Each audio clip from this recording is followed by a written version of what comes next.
Salut à tous, la team OL, Thomas M. Chaud et Jean-Paul Ferreira pour OL Fan TV. Comment ça va, Jean-Paul? Oh, ça va bien, et toi? Eh ben écoute, je suis un petit peu malade, hein, comme je t'ai dit, petite grippe là. La petite nature aussi. Ouais, petite nature, ouais. Je pensais aller au match ce soir, mais je vais me préserver pour le déplacement à Offenheim, je pense. Bref, Oui. je raconte ma vie. Je me plains aussi, donc n'hésitez pas à me donner des messages de rétablissement, ça me fera chaud au cœur. Mais ce qui nous ferait chaud au cœur, c'est que l'Olympique Lyonnais enfin batte un promu. Batte un promu en ce début de saison parce qu'on affronte Nice ce soir. Toulouse, Nîmes. Et effectivement, il va falloir enrayer cette mauvaise série contre les promus. Oui, mauvaise série. Enfin, mauvaise série, mauvais match aussi. Hein, parce que Ouais, Nîmes des est mauvais matchs. 14e. C'est ça. Je crois qu'ils ont un peu flambé en début de saison, comme d'habitude avec les promus, des fois Alors, t'as des Je surprises. sais que j'ai regardé les expected goals. Les buts qu'aurait dû mettre Nîmes, ils auraient dû mettre 9 buts. Ouais. Ils en ont marqué 13. Donc effectivement, ils étaient en surperformance depuis le début de saison. Il faut bien que ça s'arrête à un moment donné parce que quand on avait vu le match qu'ils avaient fait face à Marseille, on s'était dit waouh, Ouais. waouh, quelle équipe magnifique. Toujours les équipes du Ouais, mois d'août. c'est ça, ouais, les équipes du mois d'août. Eh bien, à nous cette fois-ci de faire en sorte de battre cette équipe de Nîmes. Alors avec un groupe lyonnais qui a un problème assez inédit, c'est que tous nos latéraux droits sont blessés. Tu sais le fameux fait qu'en début de saison on avait un poste de latéral droit pour 3 joueurs. Eh bien, tiens, Apparemment, c'est pas suffisant. Raphaël, l'épaule, elle est foutue. Dubois, il s'est blessé à l'entraînement à la cuisse.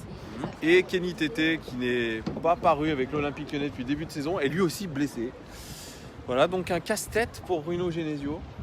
Alors, casse-tête, ouais, enfin, c'est un peu le revers de la médaille là, qui arrive, puisque je l'avais déjà fait remarquer en début de saison par rapport à cette entame, à savoir qu'il n'y avait pas d'excuses parce qu'il n'y avait pas de blessés. Bah, les blessés, ils arrivent maintenant.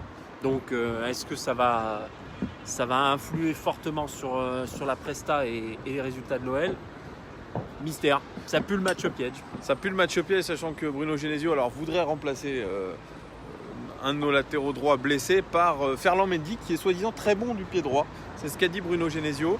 Ou alors par Jason Denayer, qui est capable aussi, lui, de jouer latéral droit. Mais ce n'est pas tout en tant que blessé. Alors on a Nabil Fekir qui devrait être absent jusqu'au mois de novembre. Hein. Donc c'est long. On a l'absence de Amine Gouiri qui est blessé au ligament croisé. Et on a l'absence, surprise, de Maxwell Cornet qui a des douleurs à la cheville. Bizarrement, après une interview en sélection où il a dit qu'il voulait partir et qu'au mercato d'hiver ça serait pareil. Alors est-ce que c'est une sorte de sanction? À voir aussi. C'est pas trop le genre de la maison De sanctionner? de sanctionner pour des déclats, parce que s'il l'avait déjà fait auparavant, je pense que des compos d'équipe surprise, on en aurait eu beaucoup, parce que au niveau de l'effectif, on a eu quand même beaucoup de joueurs qui étaient très très très forts au niveau de la langue et de la bouche. Donc j'ai pas eu l'impression qu'il y a eu tant de joueurs sanctionnés que ça. Oui. Après peut-être qu'au Cornet c'est un petit peu sa déclat, et un petit peu surtout le fait qu'il revienne de sélection. Ouais, qui s'est peut-être légèrement blessé au niveau des déclats parce que chaque fois qu'on a un passage en sélection, il y a quelques joueurs qui en profitent pour parler aux journalistes locaux. C'est le cas régulièrement de Memphis Depay, Alors qui a ça, qui a déclaré que son poste c'était pas attaquant de pointe, c'était milieu de terrain. d'accord. Voilà. Ah, ça a encore changé. Parce qu'il voulait la liberté, effectivement. Son sélectionneur, Ronald Koeman, a dit que pour faire briller Memphis, il a besoin de liberté sur le terrain. Tu sais, le dernier joueur qui a dit qu'il avait besoin de liberté pour jouer, c'est Lionel Messi. On n'est peut-être pas au même niveau de talent. Ah, supporter De des Verts. Saint-Étienne, non? Des Verts, à mon avis, Ouais. c'est un supporter des Verts qui vient de klaxonner. Ouais, alors pour ce qui est de la liberté, moi j'aimerais qu'il ait autant de liberté qu'il le souhaite, mais surtout qu'il se concentre plus sur son jeu et qu'il arrête un petit peu d'être peut-être parasité avec l'environnement, il y a peut-être des problèmes perso, mais ça devient un peu chiant. Tu parles de parasitage. Là, il a mis une petite photo sur son compte Instagram où tu le vois à l'aéroport, sortant de son jet privé, en disant « Retour aux affaires » et en préparation du show que vont faire l'OL contre Nîmes. Il a parlé de show, hein. Donc c'est-à-dire un vrai spectacle. Hein. Peut-être. Et donc là, c'est la première fois en rentrant de sélection que Memphis Depay met un message en direction de l'Olympique Lyonnais en c'est un disant signe. qu'il est impliqué à C'est un 100% dans son retour. Tant mieux. Voilà. Tant mieux. J'espère que ce soir, on aura la confirmation de ce genre d'affirmation très péremptoire au compte double. Alors, quel match à quel match on doit s'attendre ce soir, à ton avis? Ah, Parce que avec ses absences, avec notamment l'absence de Nabil Fekir, ça peut donner une chance à Moussa Dembélé. oui. Enfin, en même temps, une chance. Il n'a pas, Ouais, il a pas été recruté pour être super sub. Bah pour l'instant si, regarde, contre le mais PSG bon, rentre même pas. oui, là ça, c'est autre chose. c'est le moment de prouver qu'il est capable de tenir un rôle beaucoup plus important que celui de Oui. remplaçant. Puis c'est surtout que s'il veut faire son quota de buts pour la fin de la saison, Ouais. il va bien falloir qu'il marque contre Tout à fait. entre guillemets des petits. Ouais. Et si dans ce genre de match, il n'est pas capable de briller ou d'apporter quelque chose, Ah, on peut se poser des questions. on peut s'en poser. Ouais. Alors, Après, bon, comme tu dis, hein, il a besoin d'avoir peut-être un petit temps d'adaptation, mais maintenant, ça suffit maintenant, je pense. Oui, alors quelle équipe? Alors un 4-4-2, alors non, on parle d'un 4-4 de losange, d'un 4-4-2 classique, d'un 4-3-3, d'un 4-2-3-1. On ne sait pas en vrai quelle tactique va adopter Bruno Genesio. Toi, qu'est-ce que tu flaires un peu là? Tu penses qu'il va remettre le 4-4 de losange pour aligner Depay et Dembélé ensemble? Devant. Alors, je sais pas si Pep va le faire. Par contre, j'aimerais bien le voir. T'as une info sur Terrier, il revient ou pas? Alors Terrier, oui, je parlais du groupe Terrier et de retour de D'accord. blessure. Ça y est, c'est le gros retour. Hein. Et alors, il avait été blessé contre Dijon à la cheville, et bien il s'est remis. Et il postule à une place peut-être de titulaire, donc ça peut être aussi sympa. Il est très efficace et Ouais. et il est très bizarre comme joueur. Et j'avoue qu'il il me surprend. Moi, je le verrais Mais pas aligné positivement. titulaire, moi. Parce qu'il revient de blessure, c'est plutôt. On va faire pas à pas, je pense, avec lui. Hein. Oui, Comme oui, tout oui. joueur qui revient de blessure.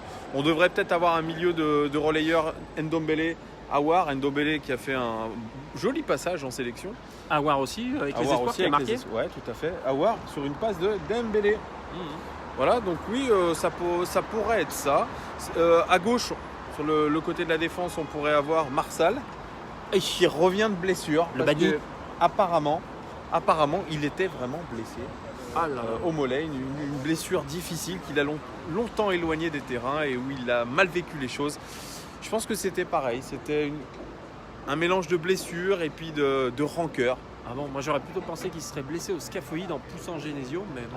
Ah oui, mais moi, franchement, je pense que cette affaire Marsal, elle n'est pas claire, c'est comme cette affaire Tété.